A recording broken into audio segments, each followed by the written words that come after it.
अब लगा मैं टूट गया हूँ। अब मैं क्या करूँ? अब किससे माफी भी मांगना पड़े तो मैं उसका पैर भी पकड़ सकता हूँ। जी। फिर वही जंगल राज की याद आ रही है जो लालू की सरकार में शुरू हुआ था। आज उस मनीष कश्यप के सवालों का जवाब देते ना, आप पे सवाल के जवाब नहीं थे, इसलिए आपने उस पे एनएसए लगाया। मनीष कश्यप को खिलाने की औकात नहीं थी आपको, तमिलनाडु खाने के लिए भेज दिए।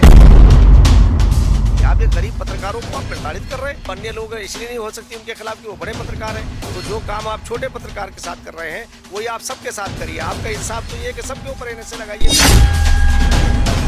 बिहार को किस तरह से विकसित राज्य के रूप में स्थापित किया जाए, उस विचारधारा का अंग है मनीष कश्यप। यूँ समझ लीजिए कि बिहार में बहार हो, अब मनीष कश्यप भैया की सरकार। एग्जाम है, मजबूरी में हम इस होटल में काम कर रहे हैं। हमको माँ बहन को गाली देकर गया है लोग। हाँ, हिंदी वाला क्या गाली है क्या यहाँ पे?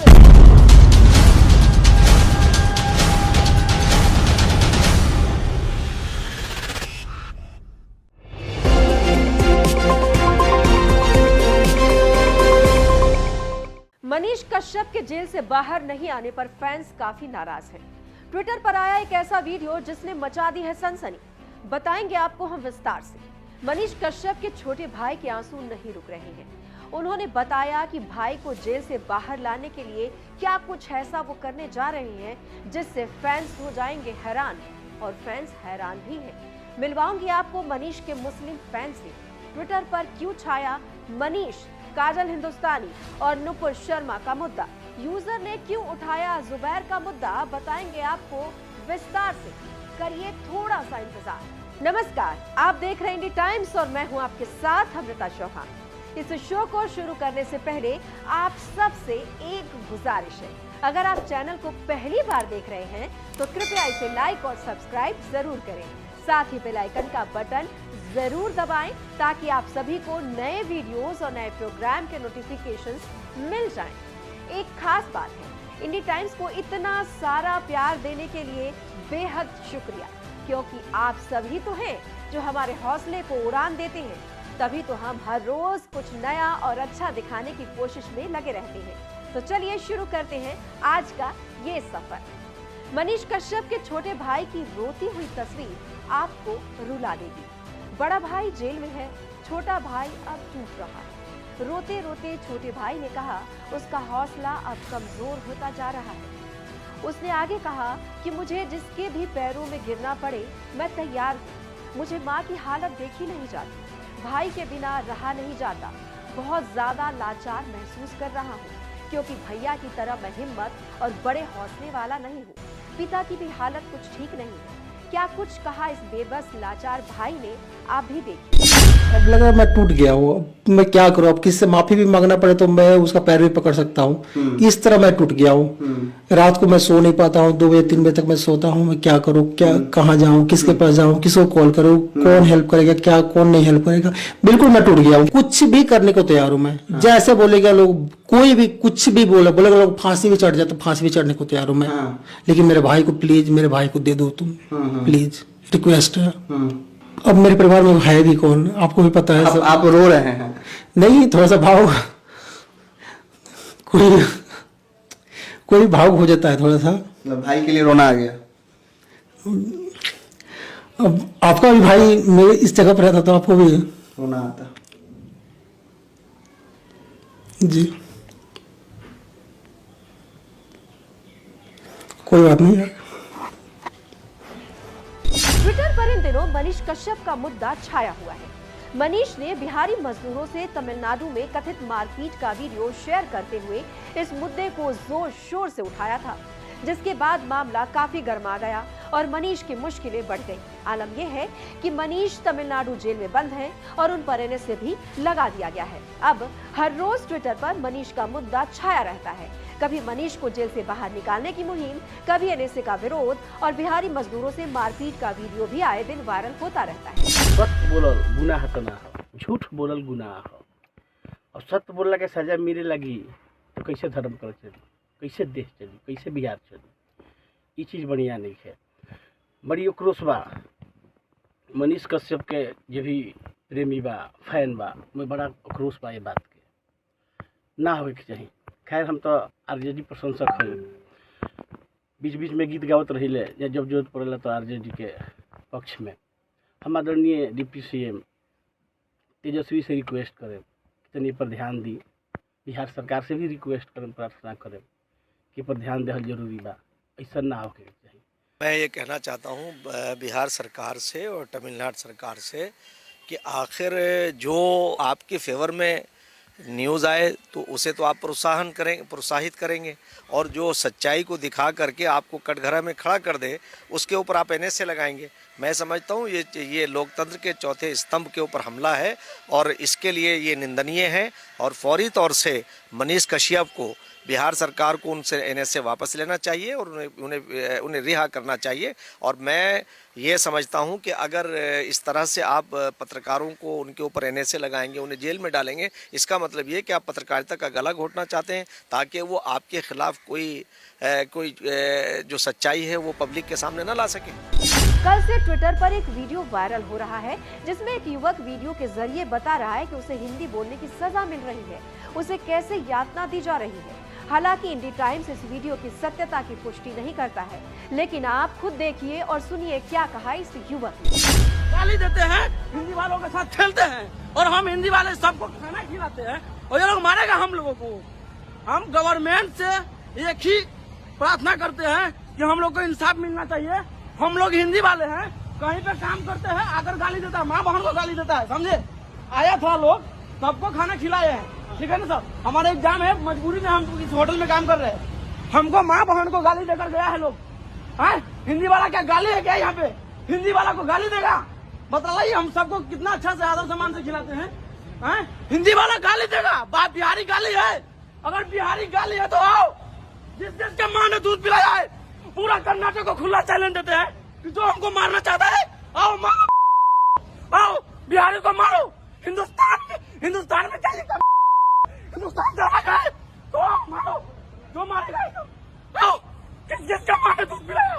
एक बिहारी से गाली देता है, डेली माँ को गाली देता है। अमिताभ चौधरी नाम के यूजर ने ट्विटर पर इस वीडियो को शेयर करते हुए लिखा है, बिहार के छात्र की पीड़ा सुनिए।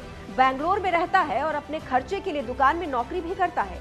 हिंदी भाषा के खिलाफ जो राजनीति चलाई गई है कांग्रेस द्वारा, उसका भुक्तभोगी है। इस यूजर ने @बिहार पुलिस को भी टैग किया है और लिखा है, खैर @बिहार पुलिस से निवेदन है इस पर जल्द NSA लगाएं। इस यूजर ने @यादव तेजस्वी को भी टैग किया और तंज करते हुए लिखा, इसे संघी और झूठा बता दे। अब इस वीडियो के सामने आने के बाद ट्विटर पर रिएक्शंस की बाढ़ सी आ गई।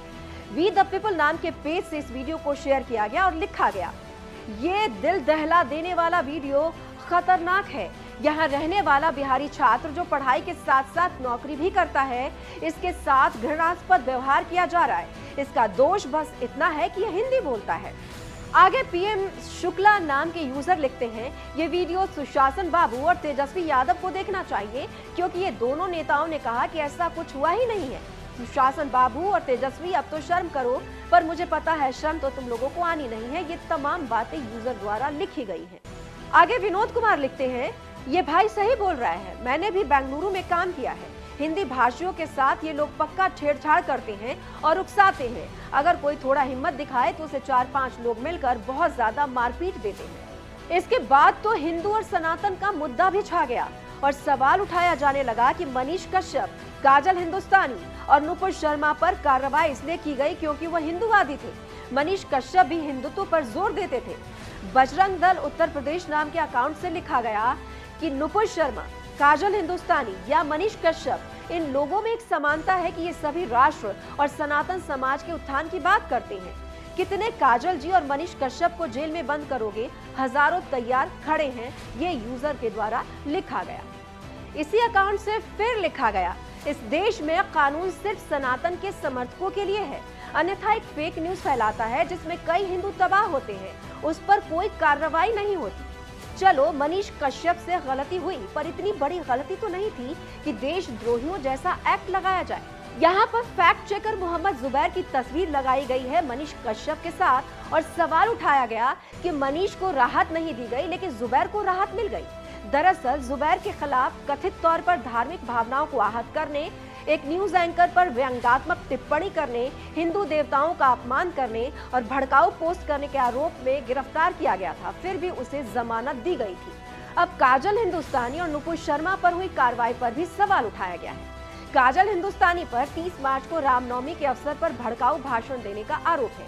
काजल हिंदुस्तानी के खिलाफ आईपीसी की धारा 153, 295 ए के तहत मामला दर्ज किया गया। गुजरात की एक अदालत ने दक्षिणपंथी नेता काजल हिंदुस्तानी को 14 दिन की न्यायिक हिरासत में भेज दिया। काजल हिंदुस्तानी ने पुलिस के सामने आत्मसमर्पण किया था। काजल हिंदुस्तानी खुद को एंटरप्रेन्योर, रिसर्च एनालिस्ट, सामाजिक कार्यकर्ता और राष्ट्रवादी बताती है। ट्विटर पर काजल हिंदुस्तानी के 92,000 फॉलोअर्स हैं, जिनमें प्रधानमंत्री नरेंद्र मोदी भी शामिल हैं। विश्व हिंदू परिषद के कार्यक्रम में भी काजल हिंदुस्तानी शामिल होती रहती हैं। अपने भड़काऊ बयानों के चलते वो अक्सर चर्चाओं में रहती है। मुझे मुसलमान से प्रॉब्लम नहीं है, मगर मुझे आतंकवादी विचारधारा से प्रॉब्लम है, मुझे तालिबानी विचारधारा से प्रॉब्लम है, मुझे सर तन से जुदा नारे लगाने वालों से प्रॉब्लम है, मुझे लव जिहादियों से प्रॉब्लम है, मुझे हमारे मंदिरों पर जो अवैध कब्जे करे हुए हैं जिहादियों ने, मुझे उससे प्रॉब्लम है। हमारे लोगों के धर्मांतरण हो रहे हैं, मुझे इससे प्रॉब्लम है। और अगर इस विषय को मैं पब्लिक के सामने रख रही हूँ, लोगों को जागरूक कर रही हूँ, तो क्या मैं गलत? पैगंबर मोहम्मद पर बयान देकर विवादों में घिरी भाजपा की पूर्व प्रवक्ता नुपुर शर्मा तो याद है ना आप सभी को, उन पर भी कार्रवाई हुई। बॉलीवुड हिंदू देवी देवता को कुछ भी कह दे, उनका अपमान कर दे, कुछ भी दिखा दे, उन पर कार्रवाई नहीं होती। जेएनयू में देश विरोधी नारे लग जाएं, टुकड़े टुकड़े गैंग के नारे से तो आप वाकिफ होंगे। जेएनयू में देवी देवताओं का अपमान हो जाए, फिर भी एनएसए नहीं लगेगा। ज्ञानवापी का मुद्दा याद है ना आपको? फिर ये भी याद होगा किस तरह दिन रात एक करके सोशल मीडिया पर हिंदू देवी देवताओं का अपमान किया जा रहा था। क्या तब किसी पर एनएसए लगा? नहीं ना। फिर कुछ चुनिंदा लोगों पर ही कार्रवाई क्यों? मनीष कश्यप के मुद्दे पर महिला विकास मंच की संरक्षक वीणा मानवी ने क्या कुछ कहा, इस पूरे मामले में चलिए आपको हम दिखाते हैं। एक व्यक्ति जो मनीष कश्यप के अगेंस्ट थे, वो भी अगर ये बोल दे कि एनएसए सही है, तो फिर मैं मान लूं। कोई व्यक्ति इस बात को माने कि वो अपराधी टेररिस्ट था, आपके बिहार में बॉम्ब लगाने जा रहा था, आपका कुर्सी उड़ाने जा रहा था, क्या करने जा रहा था, या हमको उड़ाने जा रहा था, या कहीं स्टेशन पे या प्लेटफॉर्म पे बम लगा रहा था, ऐसा तो कोई अपराध नहीं था उसका जो आपने एनएसए लगा दिया उस पे। तो ये देखिए बड़ी साजिश है। इसमें एक होता आपको लगता है साजिश है? डेफिनेटली। आपको क्या लगता है कि एक मामूली सा, आप ही की तरह वो भी था, इन्हीं की तरह वो भी था, एक मामूली से लड़के को टारगेट कर लिया जीवन में, तो ये कहाँ का आप उदारता है? ये तो मुझे समझ में ही नहीं आ रहा है। अगर बड़बोलेपन में उसने कुछ बोल ही दिया फ्रस्ट्रेशन में, अगर उसने कोई गलती ही हो गई, मानते हैं कि उससे गलती हुई है, मैं ये नहीं कह रही हूँ कि मैंने अंधविश्वास की तरह मैं सपोर्ट करने वाली महिला नहीं हूँ। गलती हुई है, उससे गुनाह नहीं हुआ था जो आप फांसी पे चढ़ा देंगे उसको। बस यही तकलीफ है, दूसरा क्या तकलीफ रहेगा? अब तो हाथ जोड़ के मैं विनती कर रही हूँ सरकार से कि भाई एक बिहार का बच्चा फंसा पड़ा है तमिलनाडु में, उसको निकाल लो। आपका मान सम्मान नहीं जा रहा उसमें? इसमें आपको शर्मिंदगी नहीं हो रही कि हमारा बच्चा तमिलनाडु गया, वहां उसमें एनएसए लग गया? तो ये मतलब इज्जत तो बिहार की ही गई। आपकी क्या राय है इस पूरे मामले में? वीडियो को लाइक और सब्सक्राइब जरूर करें। आप अपनी आवाज हमारे फेसबुक पेज पर भी उठा सकते हैं। हमारा फेसबुक पेज है इंडी टाइम्स। पेज को लाइक और फॉलो करें और अपनी आवाज बुलंद करें। नमस्कार।